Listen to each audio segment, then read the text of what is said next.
We got a little FC Barcelona going Okay. for the spirit. Oh.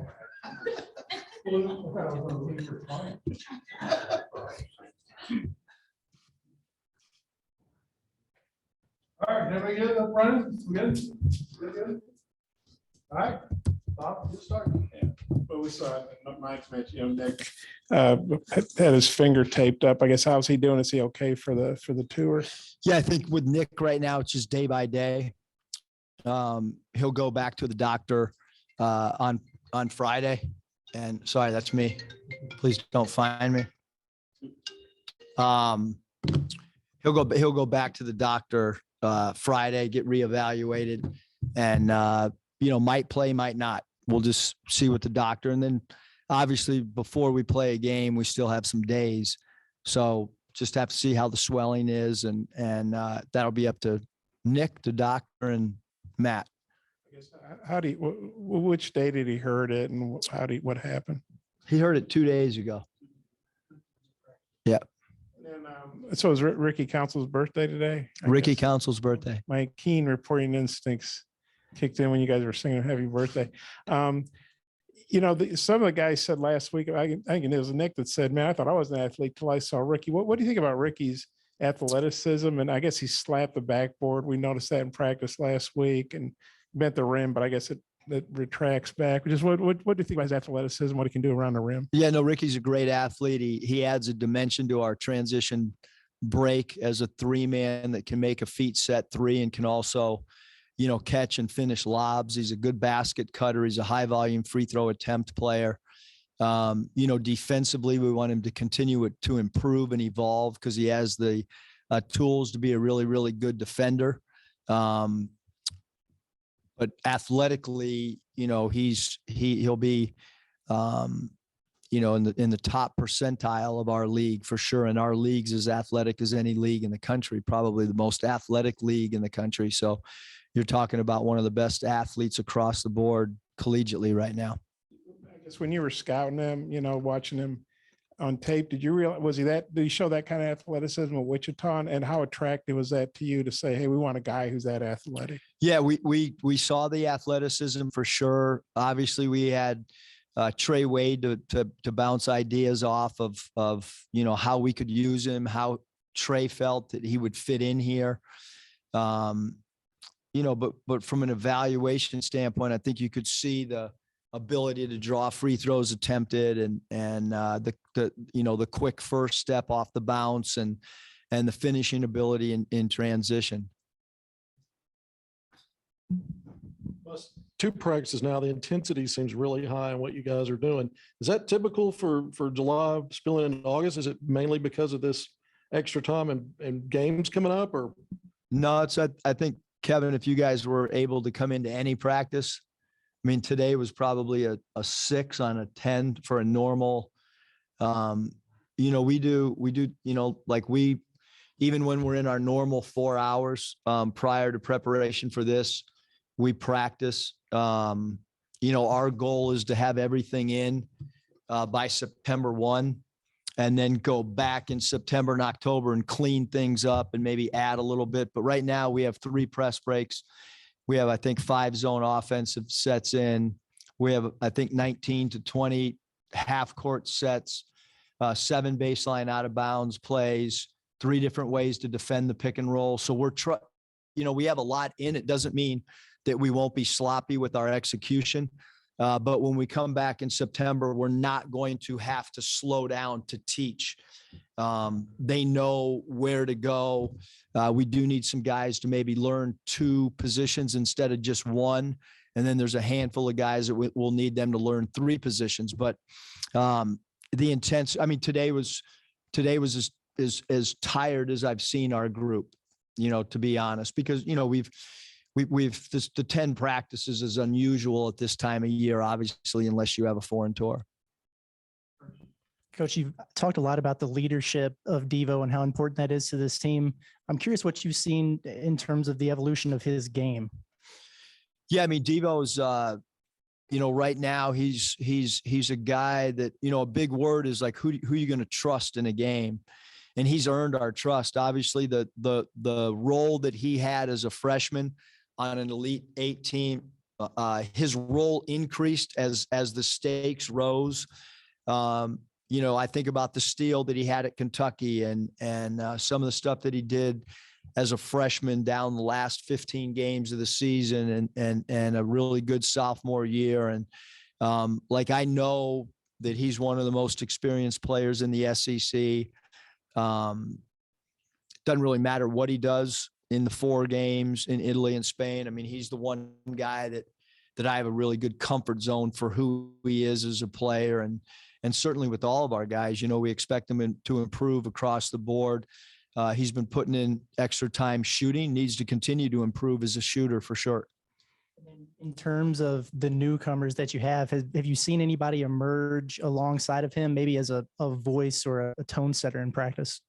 Yeah, I mean, I think that, each player kind of brings his own uniqueness to the team. Like Brazil is not an overly outward talker, but he does a great job of, if another player is playing the 4 or 5, just kind of on the sideline, buddy coaching, kind of in his own manner of delivery. From a voice inflection, it might not be really loud, but he does his little thing. And, the Mitchell brothers, both those guys can be very vocal, mostly in a good way. But those 2 guys have an outward personality that's been really good. And Dunning, for a freshman, talks a lot. And obviously, Nick Smith is a really, really vocal guy. I lost track of the number of push-ups you did today, but is that something you've always done as a coach? And what's the purpose behind that? Yeah, well, I mean, with that perfect free throw, anytime we miss 2 in a row, we do push-ups.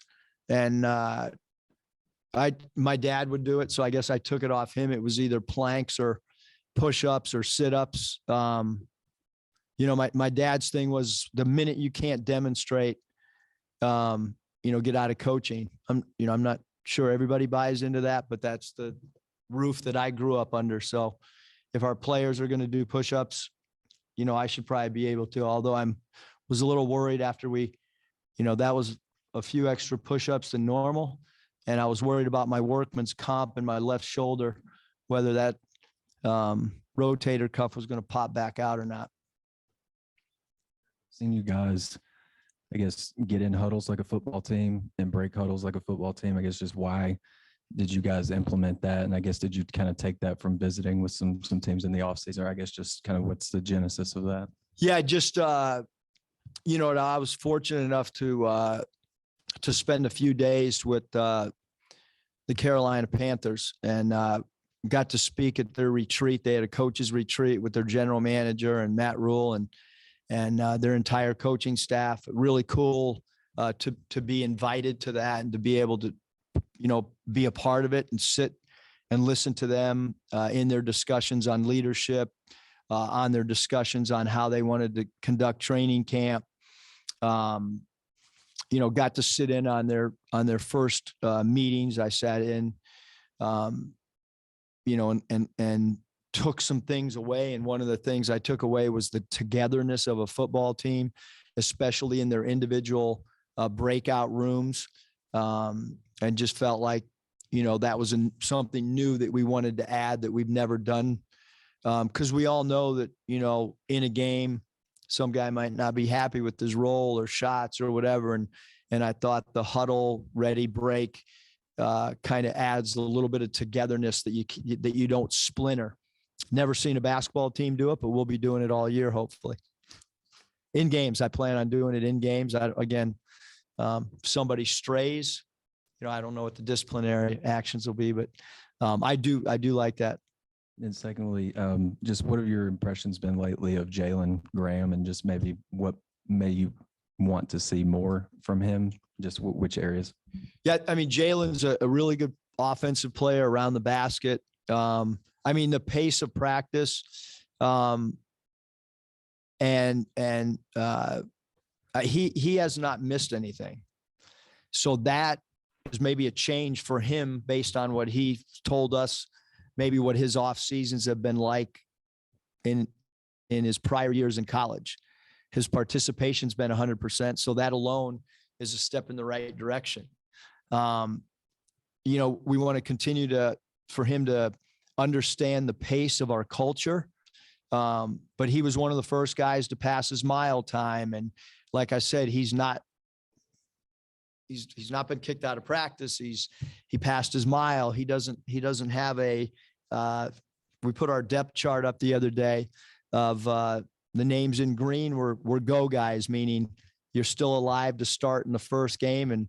And the guys that weren't in green, their names, those were guys that self-eliminated themselves from being rewarded a start. And we're still running the mile. Some of the guys still haven't passed. Ricky Council did pass today.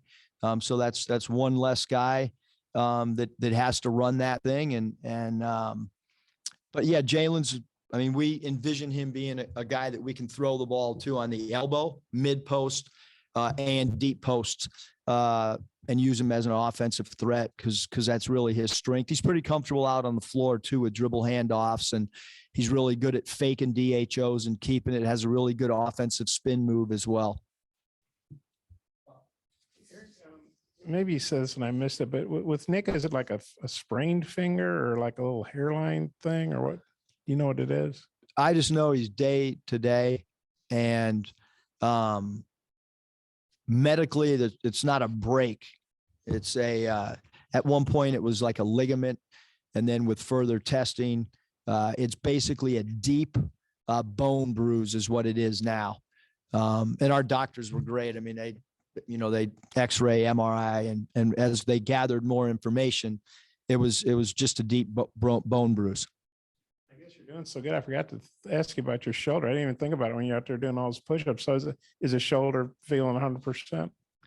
I will say that last week, I had Dave Rich strap my body with the bungee cord type things, the big, thick rubber bands.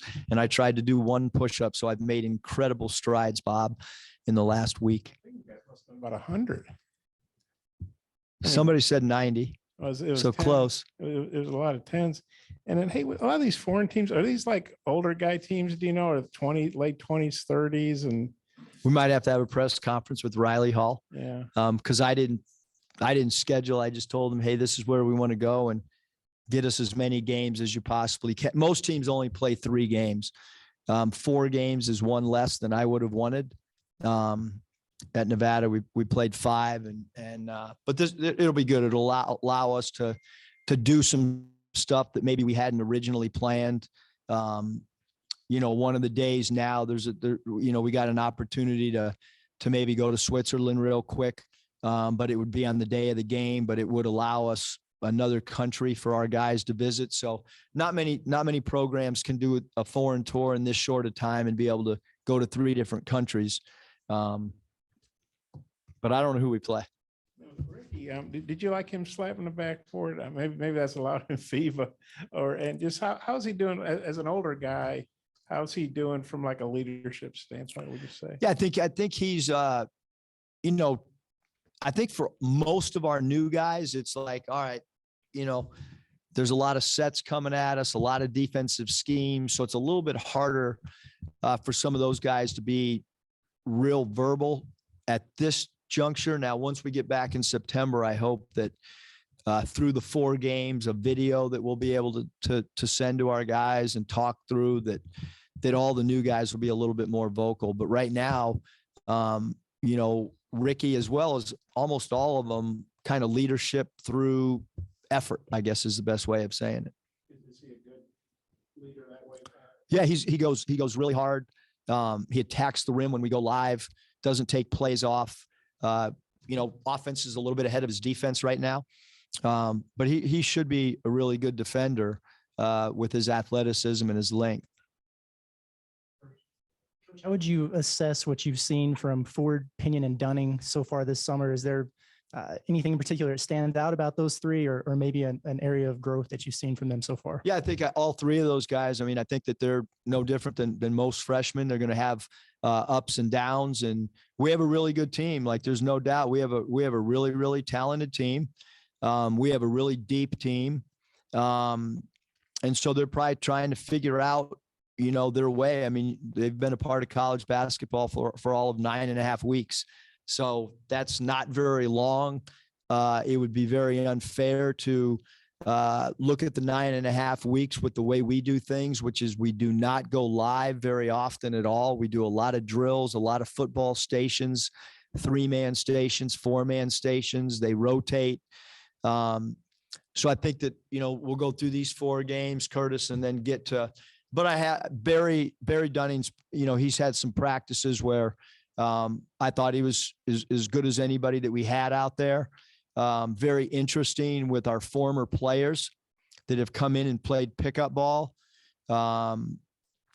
Isaiah, Jimmy Witt, Mason, I think, and Dusty. Maybe not all of them, but they've all brought up that they liked playing with Barry. It was very, very interesting. He moved the ball. Joseph can really shoot the ball. Darian does a really good job of being, a competitor and attacking the rim off the bounce. So each of them gives, a really has a quality and a dimension, that they can provide for us. But again, I mean, it's kind of too early. With a freshman, especially with the transfer, you can go back and watch some tape and you have a little bit more of a body of work. Tweeted about the different FIBA rules and the differences in college and FIBA.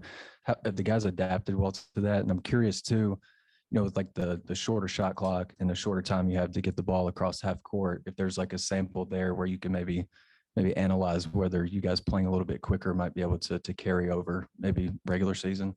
Yeah. I mean, I think with the rules, we've hit on it. They've seen that graphic. Obviously, some of the guys did some fun videos to try to, the videos were done, one, to educate the fan, but just as importantly, to try for guys to have a little bit of fun. We didn't put all the videos out on the rules. But what it does is it kind of gets in their head what it is. But in practice, the only thing that we've adjusted to right now is just the ball. I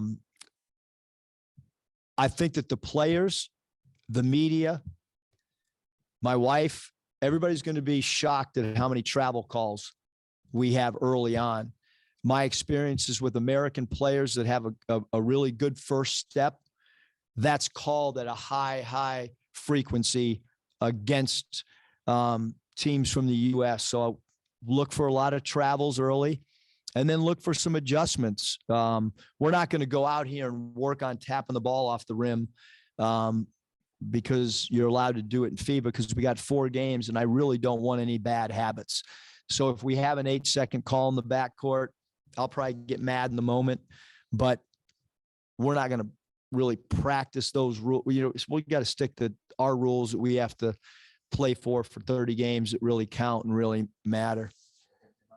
Maybe a little bit on the pace things. I mean, do you have 6 fewer seconds, a couple seconds? Yeah, no, I think you'll see what it won't allow us to do is almost all of our sets are 8 to 12 second sets because they're NBA quick hitting NBA sets that are not 20-second development sets. So our sets won't be affected at all, but what will be affected is when our plays break down, what we get into is our open offense. So we will not get much practice in open offense because what's going to happen is it's going to be run the play, shot clocks at 2, and you got to go get something real quick. So I think it'll help us execution wise, get into our spots a little bit quicker, knowing that there's, the shot clock is significantly different. It'll maybe help our transition game. I think there'll be a big adjustment in game 1 for our guys to see how quickly that shot clock really is.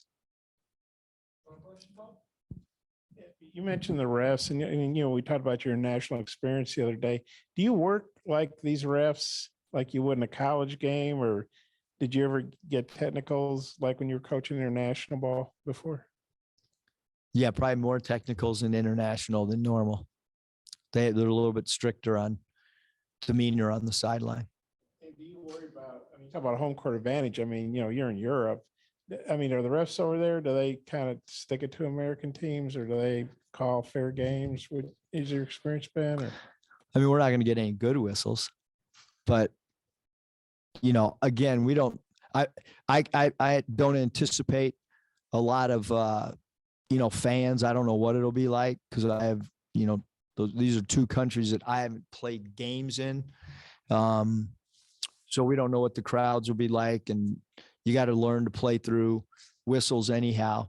So, I mean, I think it'll be good for our guys to be outside of our own element and try to deal with whatever circumstances come our way. Cause our game days are going to be so different. I mean, one of the game days we have brutal travel. I just mentioned the last game day, we'll probably go to Switzerland for 45 minutes to an hour, to a mall over there. So that's not a normal game day situation. But we got to try to experience as many things as we can. One last thing on Nick, I mean, obviously these games don't count. You err on the side of caution if you feel like, well, the finger's not 100%. He'll go on the trip, obviously, I assume, but you wouldn't play him unless you're, just positive. Yeah, we're not going to play anybody if there's any fear of, but again, it's a bone bruise. And so, a lot of bruises are just, pain tolerance, swelling. But we're not going to play him unless he feels 100% and the doctor feels 100%. I don't see he was doing the push-ups, which kind of surprised me if he had a bad finger. It's hard to keep Nick down. Yeah, he was working hard on the side. No, he's been working. Thanks for your time.